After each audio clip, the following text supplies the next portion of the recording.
好来，乡亲啊，咱继续要来讲这个天气真热，前迄个5日节的连假，有真侪游客到玉山国家公园去美热纳凉，游客一个多，乱象嘛对咧出现，像伫咧塔塔遮这个景点夫妻树迄个所在，都有龙影车乌白灯，也搁伫这个停车场，车共乌白停，搁放放倒伫遐煮食，搁也一寡物件成鸟仔来讨食，物价是安尼二惨惨。 警察接到通报，马上就去处理，当场就开出着罚款1500块。一个塔塔遮出名的景点，安母树的头前，2台录影车就安尼违规甲插咧，车门拍开，直接欣赏景色，直感是咧包场。韩国的情形，互辖区警方马上赶来了解，而且当场就开1500块罚单。有一些禁止事项，比如说喂食动物、露营，或是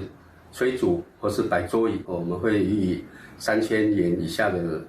罚款。有关处搁再一摆来呼吁，国家公园内底有特定的录影区，要过天气豆啊烧热，未少民众开车来塔塔遮游玩，无遵守规定。管理员伫咧面册顶悬透露，有一寡人车停咧，就开始摆桌啊、甲椅啊，凊彩煮物件、大布棚、大声放音乐，甲粪扫、甲废弃物留伫咧现场，过饲野生动物。嘛有人为着要翕鸟仔伫涂骹野米，甚至阁有飞鼠伫咧食人弹掉的卫生纸，这画面互人看甲真艰苦。 造成环境的破坏，撒米为了拍照，飞鼠如果吃到那个卫生纸还是垃圾啊，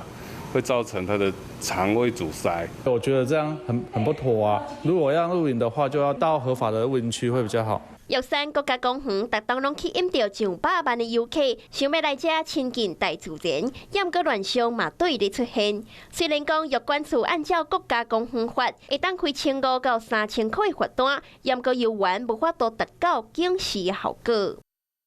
嗨，我是庄宇杰。想要看到更多的新闻内容吗？赶快订阅华视新闻的 YouTube 频道，并且开启小铃铛，跟着宇杰一起看新闻吧。